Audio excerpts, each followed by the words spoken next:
SBI देश का सबसे बड़ा पब्लिक सेक्टर बैंक है। क्या अदानी ग्रुप को बचाने के लिए एलआईसी और एसबीआई को ऑर्डर दिया गया? एलआईसी ने खतरों से भरे अदानी ग्रुप को इतना बड़ा एलोकेशन क्यों किया? प्राइवेट फंड मैनेजर्स जो ज्यादा रिस्क लेते हैं उन्होंने भी ये नहीं किया। जब इन बातों से पर्दा उठेगा तो पता चलेगा कि उनके फायदे में न सिर्फ आपका लेकिन देश का कितना बड़ा नुकसान हुआ।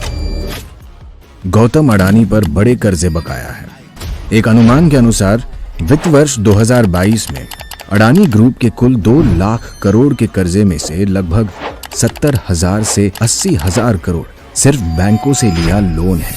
इसमें सबसे ज्यादा 27,000 करोड़ रुपए की देनदारी एसबीआई की है, 5,500 करोड़ रुपए बैंक ऑफ बड़ौदा का लोन और एलआईसी का अडानी ग्रुप के डेट और इक्विटी में 36,474.78 करोड़ रुपए का एक्सपोजर है। मित्रकाल में उठाए इस कदम ने अब आम भारतीयों के भविष्य को जोखिम में डाल दिया है। एसबीआई देश का सबसे बड़ा पब्लिक सेक्टर बैंक है जिसमें आपकी मेहनत की कमाई और आपके परिवार और आपके बच्चों के भविष्य के लिए जमा की हुई सेविंग्स रखी हुई। अब सवाल ये उठता है कि इन बैंकों में रखे हुए पैसे जो आपके पैसे हैं उनको खतरे में कौन डाल रहा है? अदानी ग्रुप को सहायता देने के लिए और नुकसान से बचाने के लिए एलआईसी और एसबीआई से जबरदस्ती इन्वेस्ट करवाया जा रहा है। आप जो दिन रात एक करके अपना घर परिवार चलाते हो, जो ईमानदारी और मेहनत करके कमाते हो, आप जो एलआईसी और एसबीआई में अपना पैसा रखते हो, क्या आप अपने बच्चों के भविष्य को खतरे में डालना चाहते हैं?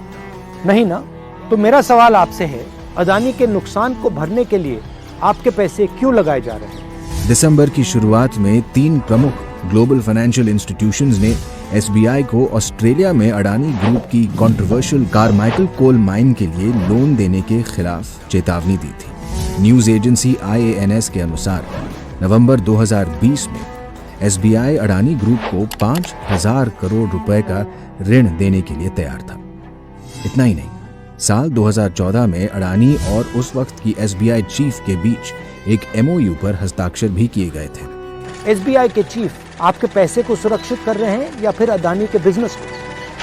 भारत की सबसे बड़ी सार्वजनिक बीमा कंपनी एलआईसी का अडानी समूह में पूरे बीमा इंडस्ट्री के कुल निवेश का 98% से अधिक हिस्सा है। एलआईसी ने खतरों से भरे अदानी ग्रुप को इतना बड़ा एलोकेशन क्यों किया? प्राइवेट फंड मैनेजर्स जो ज्यादा रिस्क लेते हैं उन्होंने भी ये नहीं किया। क्या ये पीएम का कर्तव्य नहीं कि एलआईसी जैसे फाइनेंशियल इंस्टीट्यूशंस का पैसा सुरक्षित रहे? हिंडनबर्ग की रिपोर्ट आने के बाद एलआईसी के शेयर्स की कीमत 50,000 करोड़ रुपए गिर गई। क्या पीएम 24 जनवरी 2023 के बाद अदानी में निवेश से एलआईसी को हुए असली नुकसान की सच्चाई बताएंगे? एलआईसी के इन्वेस्टमेंट के बाद घबराए हुए अदानी की रिटेल इन्वेस्टर्स की परेशानियों को कम करने के लिए पीएम क्या कर रहे हैं? ये कोई रहस्य नहीं है कि अडानी ग्रुप ने शेल कंपनियों के एक विशाल चक्रव्यूह का इस्तेमाल करके सामूहिक रूप से अडानी की सार्वजनिक लिस्टेड और प्राइवेट कंपनियों में अरबों डॉलर्स का लेन देन किया और ये अपने व्यापार की साफ जानकारी दिए बिना किया गया है।